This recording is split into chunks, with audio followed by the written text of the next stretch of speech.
নমস্কাৰ। আজি আমি দশম শ্ৰেণীৰ সমাজ অধ্যয়নৰ অংগ বিভাজন আৰু স্বদেশী আন্দোলনৰ ফলাফলৰ পৰৱৰ্তী অংশ আলোচনা কৰিম। আমাৰ পৰৱৰ্তী আলোচনাৰ প্ৰথম টপিক হৈছে স্বদেশী আন্দোলন আৰু জাতীয় কংগ্ৰেছ, অৰ্থাৎ স্বদেশী আন্দোলনত জাতীয় কংগ্ৰেছৰ ভূমিকা। সুৰেন্দ্ৰনাথ বন্দ্যোপাধ্যায়, বিপিন চন্দ্ৰ পাল, অৰবিন্দ ঘোষ, অশ্বিনী কুমাৰ দত্ত প্ৰমুখ্যে বংগদেশৰ এই গুৰিয়াল তথা অসাধাৰণ বুদ্ধিমত্তা সম্পন্ন ব্যক্তিসকলে জাতীয় কংগ্ৰেছৰ যোগেদি সমগ্ৰ ভাৰতবৰ্ষত বংগ বিভাজনৰ বিৰুদ্ধে জনমত গঠন কৰিব, অৰ্থাৎ জনজাগৰণ গঢ়ি তুলিবলৈ সক্ষম হৈছিল। 1885 খ্ৰীষ্টাব্দৰ পৰা 1905 খ্ৰীষ্টাব্দলৈকে ভাৰতবাসীয়ে আৰ্থিক আৰু সামাজিক উন্নয়নৰ ওপৰত মনোযোগ দি আহিছিল এই জাতীয় কংগ্ৰেছে। আৰু যেতিয়া বংগভংগ আহিলে, এই বংগভংগৰ যোগেদি জাতীয় কংগ্ৰেছে সমগ্ৰ ভাৰতবৰ্ষত এটা শক্তিশালী আৰু বৃহত্তম জাতীয় অনুষ্ঠান হিচাপে আত্মপ্ৰকাশ কৰিবলৈ সুযোগ লাভ কৰিছে। তাৰপিছত 1903 খ্ৰীষ্টাব্দত লালমোহন ঘোষৰ পৌৰোহিত্যত মাদ্ৰাছত যি জাতীয় কংগ্ৰেছৰ 49তম অধিৱেশন অনুষ্ঠিত হৈছিল, সেই 49তম অধিৱেশনত জাতীয় কংগ্ৰেছে চৰকাৰক স্পষ্টকৈ বংগ বিভাজনৰ পৰিকল্পনা ত্যাগ কৰিবলৈ সকীয়াই দিছে। কিন্তু যেতিয়া ইংৰাজী বংগ বিভাজনৰ পৰিকল্পনা ত্যাগ কৰা নাছিল, অৰ্থাৎ 16 অক্টোবৰ 1905 খ্ৰীষ্টাব্দত এই বংগ বিভাজনৰ কাৰ্যকৰী দিন ঘোষণা কৰিছিল, সেই কাৰ্যকৰী দিনৰ আগে জাতীয় কংগ্ৰেছৰ প্ৰতিনিধি হিচাপে লালা লাজপত ৰায় আৰু গোপাল কৃষ্ণ গোখলে লণ্ডনত উপস্থিত হৈছিল। আৰু লণ্ডনত উপস্থিত হৈ সেই প্ৰস্তাৱিত বংগভংগ আঁচনি পৰিত্যাগ কৰিবৰ কাৰণে ইংৰাজ চৰকাৰৰ ওচৰত আবেদন জনাইছিল। বংগবাসীৰ স্বাক্ষৰ সম্বলিত সেই আবেদন পত্ৰ তথা প্ৰতিবাদ পত্ৰ জাতীয় কংগ্ৰেছৰ নেতৃবৰ্গই ভাৰত সচিবৰ হাতত অৰ্পণ কৰিছিল। কিন্তু ভাৰতবাসীৰ সেই আপত্তিক কোনো ধৰণৰ গুৰুত্ব নিদি চৰকাৰে বংগ বিভাজন কাৰ্যকৰী কৰাতহে গুৰুত্ব দিছিল, যাৰ কাৰণে জাতীয় কংগ্ৰেছে বংগভংগৰ বিৰুদ্ধে দৃঢ় স্থিতি গ্ৰহণ কৰিবলৈ নিজকে সাজু কৰিছিল। এই যি বংগভংগ বিৰোধী আন্দোলন আছিল, অৰ্থাৎ স্বদেশী আন্দোলন আছিল, এই স্বদেশী আন্দোলন প্ৰায় 7 বছৰ কাল চলিছিল। আৰু 7 বছৰৰ অন্তত, অৰ্থাৎ 1911 খ্ৰীষ্টাব্দত ইংৰাজে বংগ একত্ৰীকৰণৰ জৰিয়তে বংগভংগৰ পৰিকল্পনাটো কি কৰিছিল, পৰিত্যাগ কৰিছিল। কিন্তু স্বদেশী আন্দোলনৰ জৰিয়তে সমগ্ৰ ভাৰতবাসী জাতীয় কংগ্ৰেছৰ যোগেদি একত্ৰিত হবলৈ সুযোগ পাইছিল। এতিয়া আমাৰ পৰৱৰ্তী টপিক হৈছে যে চৰকাৰৰ আন্দোলন বিৰোধী কৰ্মপন্থা। চৰকাৰেনো কেনেধৰণৰ আন্দোলন বিৰোধী কৰ্মপন্থা গ্ৰহণ কৰিছিল? ব্ৰিটিছ চৰকাৰে জাতীয় কংগ্ৰেছৰ উদাৰপন্থী নেতাসকলৰ পৰা এই বংগভংগৰ পৰিকল্পনাত সহযোগিতা লাভ কৰাৰ আশা কৰিছিল।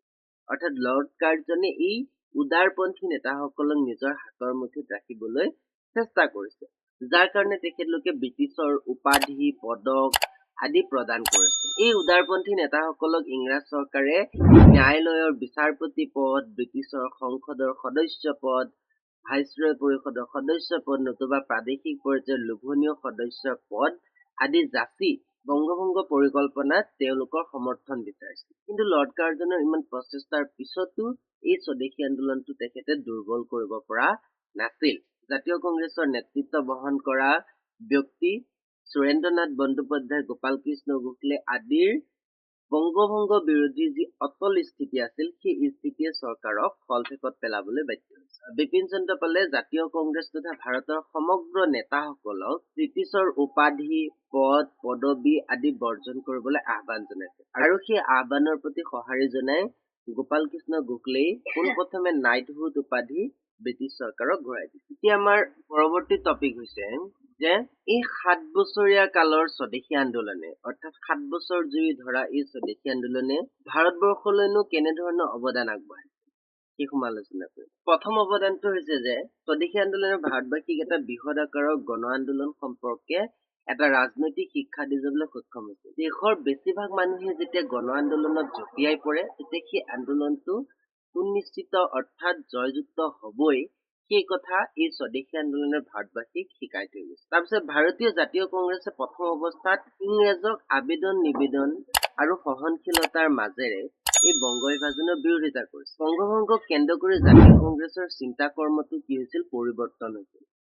একমাত্ৰ গণসংগ্ৰামৰ যোগেদিহে যে ভাৰতৰ উন্নতি সম্ভৱ, এই ভাৱনা স্বদেশী আন্দোলনে জাতীয় কংগ্ৰেছক প্ৰদান কৰিছে। তাৰপিছত লৰ্ড কাৰ্জনে যেতিয়া হাইষ্টৰে আসনখনত বহিয়েই শাসন আৰু শোষণ একেলগে চলাই যোৱা হব বুলি কৈছিল।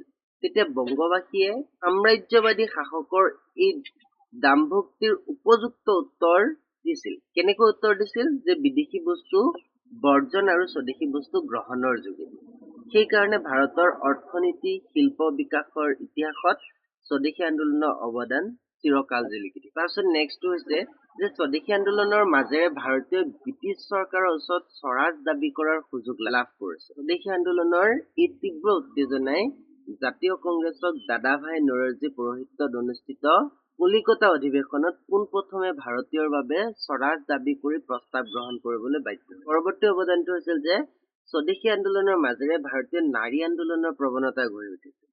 দুটা ঘটনাই বংগদেশৰ নাৰী সমাজক আন্দোলনমুখী কৰি আছিল। তাৰে প্ৰথমটো হৈছে যে প্ৰফুল্ল চাকিৰ ফাঁচীৰ দিনটোত বংগদেশৰ প্ৰতিটো পৰিয়ালে উপবাসে কটাইছে আৰু মাতৃসকলে পাকঘৰৰ ৰন্ধন কাৰ্য বন্ধ কৰি গোটেই দিনটো শোকত ম্ৰিয়মাণ হৈ দেশ সেৱাৰ প্ৰতি উৎসাহিত হৈছিল। আৰু দ্বিতীয়টো আছিল যে বংগভংগক কেন্দ্ৰ কৰি চৰকাৰক সুৰধাৰ সমালোচনা কৰাৰ অপৰাধত যুগান্তৰ পত্ৰিকাৰ সম্পাদক ভূপেন্দ্ৰনাথ দত্তক যেতিয়া পুলিচে কঠোৰ শাস্তি বিহিছিল, তেতিয়াই দত্তৰ মাতৃ ভুৱনেশ্বৰী দেৱীয়ে দুখ নকৰি সকলো নাৰীক আন্দোলনৰ কাৰণে সাজু হবলৈ আহ্বান জনাইছিল আৰু হাজাৰ হাজাৰ নাৰীয়ে পুৰুষৰ লগত সমানে সমানে এই আন্দোলনটোত ভাগ লৈছিল। তাৰপিছত পৰৱৰ্তীটো হৈছে যে স্বদেশী আন্দোলনৰ মাজেৰে ভাৰতবৰ্ষত সশস্ত্ৰ বিপ্লৱৰো সূচনা হৈছিল। আগ্নেয়াস্ত্ৰৰে বিপ্লৱৰ পথ অনুসৰণ কৰি দেশক স্বাধীন কৰাৰ প্ৰৱণতা এচাম আন্দোলনকাৰীৰ মাজত আকৌ গঢ়ি উঠিছিল। এই বংগভংগ আন্দোলন বা স্বদেশী আন্দোলনৰ জয়ে ইংৰাজৰ ব্যৰ্থতা স্পষ্টভাৱে প্ৰকাশ হৈছিল আৰু এই স্বদেশী আন্দোলনৰ সাফল্যই ভাৰতবাসীক উৎসাহিত কৰিছিল আৰু এই উৎসাহে পৰৱৰ্তী সময়ত মহাত্মা গান্ধীৰ নেতৃত্বত গঢ়ি উঠা জাতীয় সংগ্ৰামত শক্তিশালী আৰু ব্যাপক কৰি তুলিছিল। ভাৰতৰ স্বাধীনতা সংগ্ৰামৰ এই বংগভংগ বিৰোধী আন্দোলন অৰ্থাৎ স্বদেশী আন্দোলনৰ সাফল্য ইতিহাসৰ এটি উল্লেখযোগ্য ঘটনা।